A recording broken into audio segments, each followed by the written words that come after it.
Like it's a good thing to have. You gotta have a guinea pig. Yeah. Yeah, somebody's gotta be the guy who's just like, all right, this might look garbage.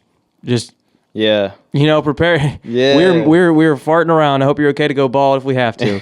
That's it. Welcome everybody to the Creative Show Podcast. I'm your host Tyler Watson, and we're here at Owl Radio recording with Criscuts. Give a little round of applause, guys. Thank you guys. The podcast lives and breathes. We're still going on. So you cut hair. That's who you are. You're the first barber we've had on the show. Yeah. I've never spoken to a barber. I just stare at him and I say, please cut my hair. Just get it shorter. Yeah. I was like, just do it. Yeah. And they're just like, okay. No, I'm kidding. Where do you be going? Great. You you knew this and you wanted to out me on this. I go to Great Clips, everyone. Bro. Can I editor put in like a sad aw, Great Clips. Maybe that'll change. Maybe you'll change me today. Okay. I You'll convert mean, me. I feel like there's a market for everyone. So if Great Clips is it solves your problems, and Here's what I'll give Great Clips. let's see. Sometimes I go to Great Clips and the lady will be just having a terrible day. Like you could just tell she's just not feeling it today. Do you usually go to the same person, or is it just like Sometimes. whoever? Okay. But like sometimes they get to know you. I would say your barber getting to know you is actually kind of an awesome thing. I mean, literally, like once you do that, it's like hard to cheat on them, you know? I know. It's hard to, it really is. I feel kind of like oh God, can I say this? Like a barber? I'm just kind of getting passed around. Oh, I mean, if you're that type of guy, I don't know. No, I don't know. There's no judging. There's no judging. Okay, good. Well, why don't we kind of get into it? Why don't you kind of introduce yourself? Yeah. Tell us about who Criscuts is. So, my name is Chris. Christopher. I usually go by Chris, shorter. I'm 20 years old. I grew up here in Woodstock, so not too far from here. Yeah. I've been cutting full time for 2 years, but since I first started was 6 years ago. I was 14. Oh, wow. Freshman year of high school. 6 years ago was 2020.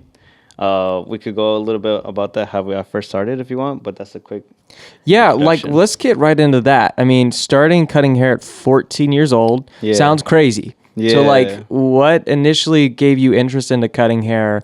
And as I kind of already said in my topic, who was the guinea pig? Yeah, so, I mean, it's funny. I was always picky with my hair. I never really liked the haircuts I would get. I mean, I remember even... I would give this. I would go to the same person even if they messed me up. I was like, maybe I'm the problem. Like maybe I didn't explain myself how I wanted it to be. Right. So I noticed something I didn't like. I was like, okay, next time I'm gonna tell them maybe don't cut it too high. Okay. So a little bit obsessive about your hair, very, very this is trying to get it right. Right. I mean, at that time too, obviously the hairstyles were different. So obviously, it was kind of like that comb over type of look, mid to high fade. But to answer your question of who's the guinea pig, when I first got into that, in a way, it was actually myself at first. I was my own guinea pig because I would cut my own hair. But I had a little brother, and yeah, he was a guinea pig. Yeah. So were you just kind of approaching your little brother and I need a canvas? I mean, yeah, in a way. So at that time, he was 6 years old. He was 6. Yeah. So he didn't even Yeah, I mean, he just obviously they would He didn't even realize the power you had. Yeah. So and it's funny too because I remember I would just cut at home. He just had his Nintendo DS playing, and then I would just go on. That's great. And it was a good time. What's your brother's name? Uriel. Okay. Yeah, shout out. Shout out to Uriel. Shout out because that's. Yeah. That's very great. Okay, so you got some practice on your brother. Did you ever do a job on your brother and he was just like, this is not good? So, I mean, I remember at first, and obviously I still do it now, I would always, for the most part, record my haircuts, see the before and after. And so even starting at 14? Yeah, I mean, if I'm being honest, I don't think I ever did a bad haircut to him. Really? Yeah, if I'm being honest. I can show you guys the proof. And that was, like I said, I was first starting. I remember the reason why. I knew exactly why, the reason why I didn't like my haircuts. So I knew that thing I wasn't not going to do. Even just in general, the haircut won't be as clean. But I know that the one thing I'm picky about, I won't mess up with my clients, which is the shape of it. Uh, and so, like I said, I have some proof that honestly it wasn't too bad. Now, where did you think you got that beginner knowledge? Like, do you think at one point you were kind of able to just visualize it? Yeah, I mean, for the most part, and actually, that's kind of what I teach now. I feel like for the most part, it's visualizing. Obviously, there's systems that go into it. Um, like I said, the shape of the haircut, just kind of just the silhouette, like matching the haircut to the face shape. Just because you show a picture of what you want, obviously that's not you. So it's like in a way, like that's the barber's job to know. Okay, obviously it's a little bit different canvas, a little different hair texture. So like that was a thing that mainly got to me. So I was like, if I know how to solve that problem, while I'm learning, then I should be fine. Absolutely. Yeah, and I mean, it's very important that you're knowing what the problem is from other hairstylists, so you can kind of create your own style and figure out what you're best at. Yeah. Now, did you go to any sort of like schooling or anything like that to cut hair? So I mean, obviously at first I would like watch YouTube videos, really do that, take the reps in. Actually, recently, I just finished barber school, so hey, congrats! I was doing that. Congrats. I was doing that. How it works is pretty much 1,500 hours that you have to be there for.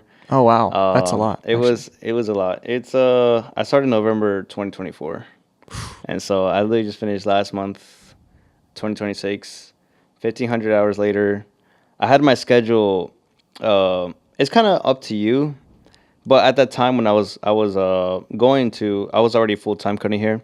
The reason why I wasn't sure at first if I really wanted to do full time cutting hair, so wasn't sure if it was worth pursuing getting the license for it. Right. I was just like, I like what I do. I don't see myself doing it for the next 20, 30 years, which I still don't. But I knew that it was obviously good to do it. Get it over with now. I have a little bit more time, so might as well just do it. Yeah. Obviously, it's good to be professional. But as far as learning wise, self-taught, I invested it in this class where it showed me specifically more precision shear work. Yeah. With that, it's pretty much going back to, like I said, the original problem that I saw is tailoring haircuts to people's face shape, to just kind of the personality and stuff like that. Yeah. So I invested that like 2 years ago. Well, and to clarify to the listeners who don't know who you are, he has a full page on Instagram where he basically has people come in and kind of who maybe are not very confident in their hairstyle now and are looking for something more tailored to them. For sure. And it might be just the acting, but they genuinely does look much better. Yeah. I mean, so there's a couple things that obviously I learned.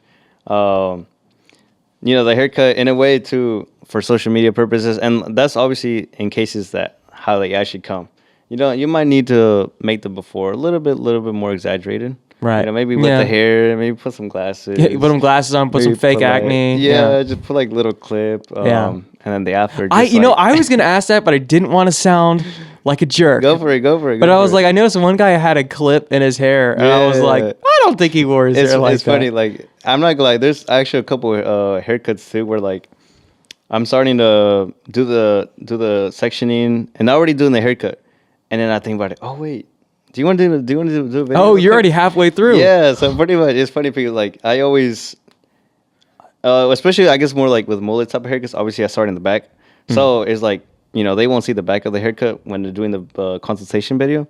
So I'll just have the clip already there, and like I said, it just helps out making them look like, a little bit not how it's supposed to be in the after. So it just works out. Hey, it works. Yeah, exactly. At the end of the day, it does look a lot better. Exactly. I mean, that's what matters. Now, how that kind of leads me into like kind of the next part. Your account online seems to be doing very well. I mean, I really like that content of doing that. Yeah. So I mean, ever since I was like being consistent with social media was when I moved into the suite.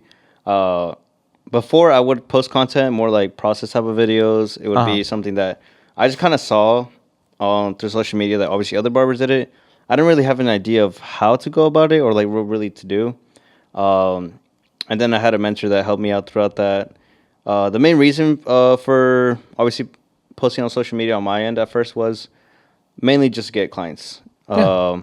There's different ways to have obviously your social media account, and now I have some other goals now in mind with that. But thankfully, it's been really good. I can't complain. It's everyone's journey, especially with social media. Yeah. Like every video could like just have 200, 300 views, and then just out of nowhere one pops off, and like that really. Yeah. So social media is really something that honestly everyone, if they want to have their business, they should be doing that. You know. Yeah, why not? Why not? It doesn't harm. I mean, I was watching I was watching them, and I kind of wondered, have you had people, you said wanting to get more clients from it. Have you had people come and be like, "Oh, I saw your TikTok. Like, Yeah, give me a makeover." Literally 99% of my clients now are from social media. And that's pretty much, obviously, me being a suite. It's not a barbershop, so there's no walk-ins. So it's just Right. appointment-based. So based on that, when I first started, I knew the basic things as far as marketing. Get Right. business cards, put myself out there, word of mouth. I got about 250 business cards on my name. All of them was like, I'll give free haircuts or whatever. Yeah. Out of all of them, those 250, I've only given away like 6, 7 of them. Oh gosh. We were doing so good on the show until now. So no, I mean serious, like about like 6, 7 Yeah. of them. But that was like, from that I was like, everything I needed to get clients was through social media. Yeah, and I mean that's like a Sorry about that, my fault. no, I always like when I see these videos, I think maybe a lot of other people might wonder this as well, as I'm like, I wonder how many people are like genuinely like, oh, this dude's like actually close to me. I'm just gonna go be in Yeah. one of his videos. Like that's kind of cool. So I mean, it's like I noticed at first, where obviously that was the whole point of me posting, to get people from social media. But I remember I was like, dang, like they actually found me through social media. I felt in a way I was like, man, obviously it's working. First of all, Yeah. and second of all, like it's crazy how not even with obviously for what I do, but you could go through social media. I'm sure some of us have like maybe seen some like new restaurant that popped up. Yeah. And it's like, oh yeah, it's close to me. So in a way, like yeah, I myself have seen that myself, go through seeing something in social media and actually taking action to it, which, like I said, that's the whole point. Yeah, absolutely. And what I think is really fascinating about the whole series that you do is, and I want you to go into this next, Yeah. is you have somebody come in and their haircut is just like, oh, it's just like they've got a lion's mane. It's just it's Yeah. everywhere. It's disgusting. It's gross. It's whatever. It's matted, right? You got a problem here. Yeah. And they're basically like, I don't know how necessarily they approach you. Mm-hmm. Do they come up with a idea, or do you have times where they're just like, I have no idea what I do with my hair. You take creative liberty.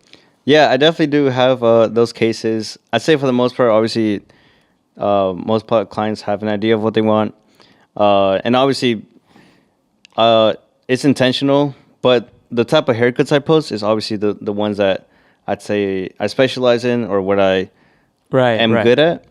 Obviously, clients see that I could do the haircut that they want, so they want the same thing. It's just So yeah, that's if fair. I'm being honest, I literally have like, I'd be doing the same like 3, 4 haircuts and every it looks day. good. I mean, it's like Yeah. why? And with that, like I said, I kind of like in a way specialize. That's kind of where my mentor has kind of got me into, and I feel like I agree with that, especially like with the analogy. Let's say like a mechanic, like it's a kind of low end type of place where they do a little bit of everything, or like a surgeon, like a nurse, they do a little bit of everything, or a surgeon like he specializes in something. Obviously, Yeah. they get paid for more. They obviously require higher premium service, more attention to detail. So it's kind of like my thought process as far as that. And so that's why I believe, obviously, with what I post, everything kind of is very intentional. Yeah. And yeah, that's pretty much how it works. Yeah, I mean, and that kind of makes me wonder now, when somebody comes in and they're like, I don't really know what I want. Like, what is your process? Where do you start when they come in? Yeah, so I mean, I basically say I just start by saying, okay, what do you like about your hair? Like, do you like how, obviously, like in this case, let's say, oh, you like how wavy it is, and obviously now I say the opposite. What do you not like about it? kind of those two things really give me some idea of obviously what the client usually goes for as far as like how their hair, like their problems they have with their hair. Right. And then based from there, obviously I already have an idea of just at a glance on how the hair is. Usually for the most part, what I usually get is obviously clients with like their hair is like straight and very flat. So obviously they don't like how it has no texture to it. Right. Obviously I provide the solution where I know how to do that. Based on their head shape, sometimes like some clients, like kind of mine, the back of my head is kind of flat. So like obviously if you cut it too short, it'll even show even more. Right. So in a way you got to create some shape to it. Other things as well, kind of face shape as well. Some people their head is a little more long, so you don't want something that's a little bit too high. You want to like create some Yeah. some shape to it to the sides. And for the most part, because I've in a way gotten that recognitions of obviously being good with recommendations. Obviously they trust me. I remember at first, like in barbershops when I would start before that. Yeah. Because like how I said in the beginning, because like the barbers I would go before, they didn't really like provide that attention to detail or really like want to do that. That's where I was like, okay, I'm gonna make sure I know how to do that, and pretty much provide that solution. I feel like. Yeah, and that's such a great thing. I mean, even for me, I might have to hit you up after this because, like, low-key, man, make some work. I've been because my biggest gripe about going to the barbershop at times because I don't know what I want. Yeah, it's like I know what looks good, right? But it's like kind of like you said, it's like people have different types of hair, and like depending on what type of hair you have, it limits or says what you can and cannot do. Mm-hmm. But kind of what you're saying is it maybe doesn't fully limit. I mean, to an extent. Yeah, for sure. But maybe you're saying there is a solution besides just, oh, you don't have curly hair, you can't have so-and-so, right? Yeah. So, I mean, with that, like, obviously I try to be realistic, but there's always a certain style. Like, basically, I just tell clients, like, just where it naturally wants to grow. Obviously, going more specifically with people who have different cowlicks, different like crowns and stuff like that, like hair growth patterns. That's usually the best way to like go about it, which you won't have to like struggle to style it every day. Right. It keeps a consistent look. Absolutely. Which, like I said, I'm all about that. I don't like to overdo with putting products. I like to make sure everything's easy to do at home, and then especially like not only that, but going back to the shape of it, it looks good when it grows out. So it's not like you need to get a haircut unless obviously it's very short. Haircut every week. Yeah, right. Because it looks like the barber just pushed you back, so you need to go about it. That's usually what happens, or just different things as far as like say they do an undercut, so when it grows out, it just spikes up, stuff like that. So that's what I like to. That's my main priority, to be honest. Yeah, I mean you have it down. I mean, like your reputation goes for itself. I looked at your reviews online and it was just nothing but 5-star reviews. Yeah. I mean, I don't know if you're just holding all these people at gunpoint and you're just like, okay, you've been in the video now, right? Yeah. I mean, I pretty much I just have my same script. It's like, hey man, I have this QR code. If you don't mind helping me out with the review, I would appreciate that. And they do it. Yeah. It's shocking that they do the reviews. A lot of people like just be like, oh, okay, whatever. I mean, I do have a couple people that like do scan it, and then obviously they probably forget or something, but there's something wrong with that. But yeah, I mean, in 9 months that I've been here, I think it's been over 160 reviews that I have on Google. 9 months and 160. That's really good. Yeah. I mean, like you probably cut a lot of hair. I mean, in 9 months, you probably cut more than 160. But the fact that it's just like it's so hard to get people to do such a small thing, like leave a review. So it's like when people are actively like, even though it's so easy, it's so hard for people to actually be like, I'm going to take time to do this 5-second thing. Yeah. Because it's just one extra step. Clearly, they think you did a really good job. I mean, I try to get them right in there to like go ahead and do that before they forget or something. And obviously, like in a way, this is separate, but like I don't really do it. But if you have an incentive to do it as well, as far as leaving a review, like I don't know, if you leave a review, I'll do this or something. Or like free hair, be good. Yeah, like half off like next time, right? Yeah, I mean, I don't really do it, but thankfully, people do it. I asked them to do the review, but they didn't. Of course, they could have just been like, oh yeah, sure, you know, like yeah. Now, I mean, what you do is probably you probably have a lot of people coming back to see you. Right. Tell us about your recurring customers. Yeah. So I mean, I have had a couple clients that's obviously throughout when I first started full time, which is 2 years ago. I'm not gonna lie, I literally probably now have like two or three that Two have stuck regulars, yeah. from the beginning. Now, ever since I've been at the suite, I definitely do have more regulars. Um, but it's honestly, like in a way like that. Another thing that I'm starting to realize more that obviously now it's been a couple years is those clients that are recurring. Kind of we said in the beginning is like in a way you kind of like make a build a relationship, build a friendship, to Yeah, where yeah. like we just kind of catch up and follow along goes what goes on with each other's life. I mean, you do what I do, just you're cutting hair while you do it. And Yeah, I'm just sitting here. yeah, and then we Right. just talk about whatever. Yeah. I mean, that's got to be a really cool thing to just kind of develop relationships around something like that. That's a cool aspect of barbers and society, Yeah, right? I mean, in a way, like there's some people where like they just.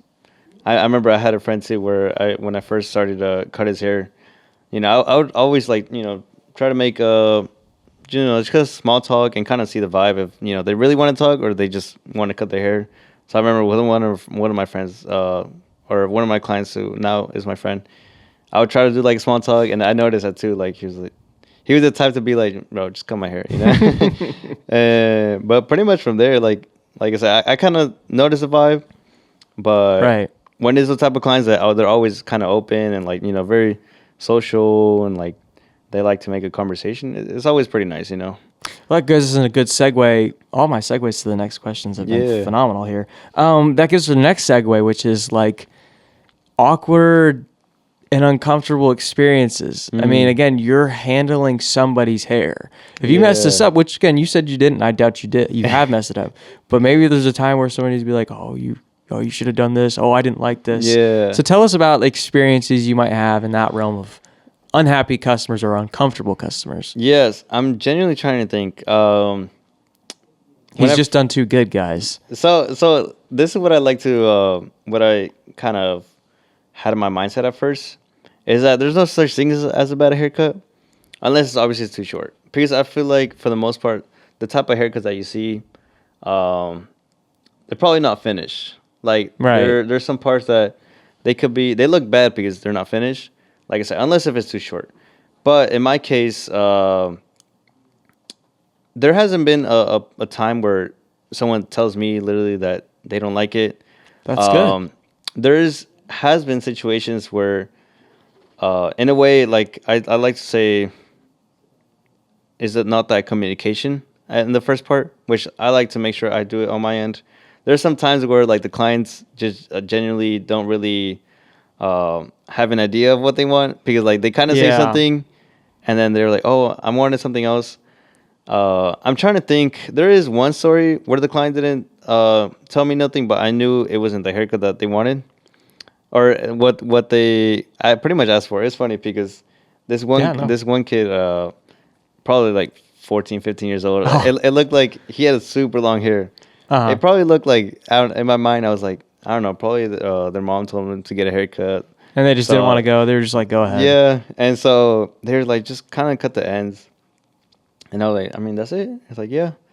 At that time, I was kind of more like getting into learning to do more like longer hair as far as like long layers. Right. And then in my mind, I didn't tell him, but in my mind, it's like, I mean, I think it would be nice to kind of add some layers, maybe get that way it's not like too heavy, but it was pretty thick and stuff. Yeah. What ended up happening though, because like I was still kind of getting into the realm of doing that. One side was like a little bit more uneven than the other. Oh. That's something that I could think of. At the end of the day, the client didn't really like care, and actually one of the barbers over there kind of like tried to help me out. Like I said, at the end of the day, the kid looked like he didn't really care about his hair. He just probably, like I said, like the mom wanted to get it shorter or something. That's the only thing I can think of, if I'm being honest.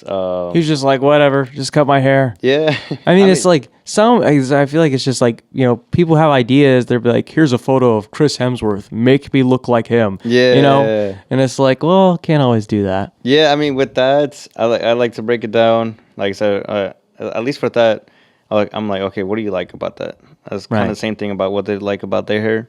It's kind of just really like see what's the priority in their mind as far as like why they choose to look like that person. Yeah. Is it because he's chiseled or because his hair is nice, right? Yeah, so, if I'm being honest, I can't at the top of my mind. And I had a feeling you were going to ask me that too, and I really tried to think about it. That just shows perfection. That just shows success. Yeah. I'd say, actually, okay, now that I think about it, I do remember something. Okay, we have one. It was, and it wasn't my fault, to be honest. It was so funny because that client, he, it's funny how he approached me too, but it was like just random walk in. He just wanted the sides like tapered, and then he had like this front lined up.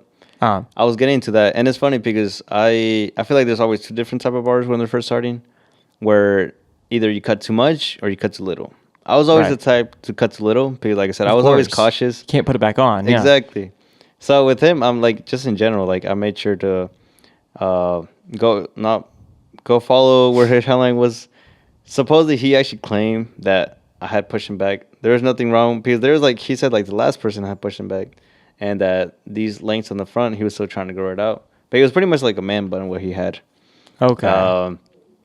And I'm not gonna lie, like my heart was, I was like, man, like I don't think I did that. I wasn't like, if it would have been me at first, I would definitely been like nervous, like no what to say. I was at a barbershop, so like the owner kind of took over because he was kind of mad. I'm not gonna lie. He ended up like he just saying, he's not gonna pay for the haircut.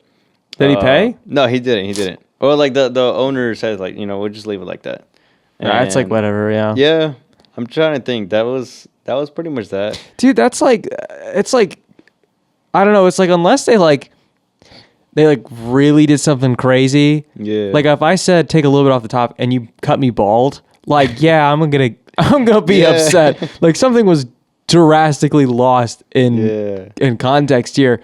But if we're just talking about how like, oh, you took a tiny bit too much off. I mean, with that too, like I said, how in the beginning is like either cut too much or too little. So I was always the type to cut too little. So in those cases, they were like, "Oh, can you cut a little bit more?" And then that was that. Yeah. If it cut too much, then obviously that's where the problems were. So I never really had a problem like that. That's the only two I could think of. That's good. Yeah. Okay, here's my questions now. So now let's kind of take a look at modern haircuts. Yeah. Do you mainly cut like shorter hair basically, or? Yeah, so I do mix definitely more modern haircuts. I like to, and I've been slowly starting to put myself more as like I said, more precision based haircutting. Right. It's kind of like a mix of just shear work and clipper work. I really like that. I definitely got inspired by a lot of Instagram barbers. Right. I look up to, and so I like doing those more scissor work and clippers as well. Yeah. And is there any sort of particular, you said there was kind of a recurring style that you do for customers that usually they come in looking for that style. What's the name of this style? So it's literally like texture fringe, low taper fade. So low taper fade. Yep. That's so funny because the name of this topic is imagine if Ninja had a low taper fade. I'm so glad that worked out perfectly. Yeah. I thought that's what the name of the haircut was, but I didn't want to say it and then look like a total idiot, Yeah, no, that's what it is. It's funny too because so that's obviously low taper fade, there's mid, and then there's high. Mm-hmm. Usually they say low taper fade and it's always usually mid.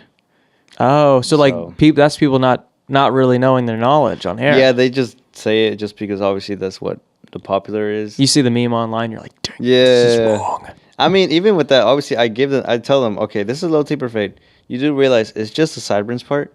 That's gonna grow back in like 2-3 days. Is that okay with you? Yeah. And they're like, actually, probably do a little bit higher. Okay, I could do that. So okay, and that's good that you're also working the customer and not just being like, all right, and then them hating it, and then them be like, well, why'd you do that? No, it's funny because like with those type of haircut, I have the one client. I told him, He does get that, and Mm. like he comes every like 3 weeks, and now like bro, you're gonna get the before versus before haircut. We're like, there's no difference. Yeah.